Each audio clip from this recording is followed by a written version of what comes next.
بسم اللہ الرحمن الرحیم۔ السلام علیکم۔ سوال نمبر 1، جرم کی تعریف کریں۔ جواب: دفعہ نمبر 4، ضابطہ فوجداری کے تحت جرم سے مراد کوئی فعل یا کوئی ترک فعل جو کسی نافذ الوقت کے تحت قابل سزا ہو جرم کہلاتا ہے، اور اس میں کوئی ایسا فعل بھی شامل ہے جو قانون مویشی 1871 کی دفعہ 20 کے تحت نالش دائر کی جا سکے۔ سوال نمبر 2، تحقیقات اور تجویز مقدمہ میں فرق کیا ہے، وضاحت کریں۔ تحقیقات: نمبر 1، تحقیقات ضروری نہیں ہے کہ جرم کے بارے میں ہو۔ نمبر 2، تحقیقات کے لیے ضروری نہیں ہے کہ چالان داخل عدالت ہو۔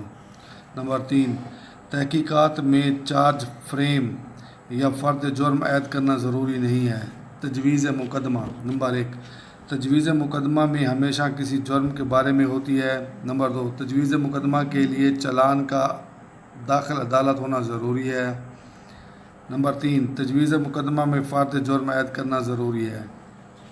سوال نمبر 3، فرد جرم کی تعریف بیان کریں۔ فرد جرم کون عائد کرتا ہے؟ جواب: فرد جرم عدالت عائد کرتی ہے، اور دفعہ نمبر 4 ضابطہ فوجداری میں فرد جرم کی تعریف ان الفاظ میں کی گئی ہے: فرد جرم میں جرم کی کوئی ایک مد شامل ہے یا ایک سے زائد مدات شامل ہیں۔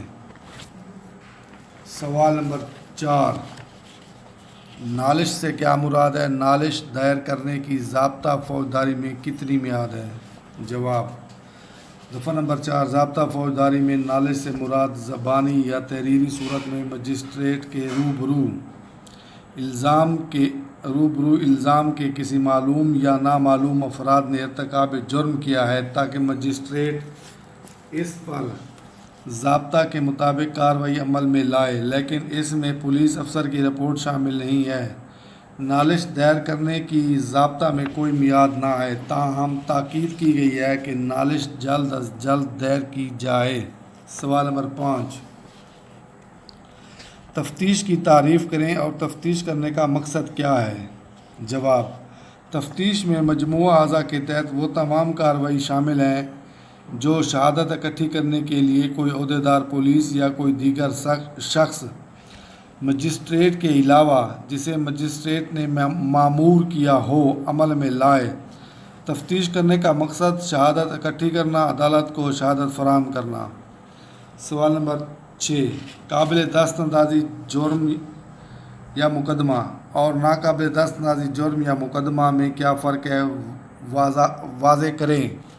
جواب: قابل دست اندازی جرم یا مقدمہ: نمبر 1، قابل دست اندازی مقدمہ یا جرم میں پولیس پرچہ درج کر سکتی ہے۔ نمبر 2، قابل دست اندازی جرم یا مقدمہ میں پولیس بلا وارنٹ بغیر وارنٹ گرفتاری کا اختیار رکھتی ہے۔ نمبر 3، قابل دست اندازی جرائم کی تفتیش پولیس مجسٹریٹ کی اجازت کے بغیر کر سکتی ہے۔ ناقابل دست اندازی جرم یا مقدمہ: نمبر 1، ناقابل دست اندازی مقدمہ یا جرم میں پولیس پرچہ درج نہیں کر سکتی ہے۔ نمبر 2، ناقابل دست اندازی مقدمہ یا جرم میں گرفتاری کے لیے وارنٹ لینا ضروری ہے۔ نمبر 3، ناقابل دست اندازی مقدمہ یا جرم کی تفتیش پولیس عدالت کی اجازت کے بغیر نہیں کر سکتی ہے۔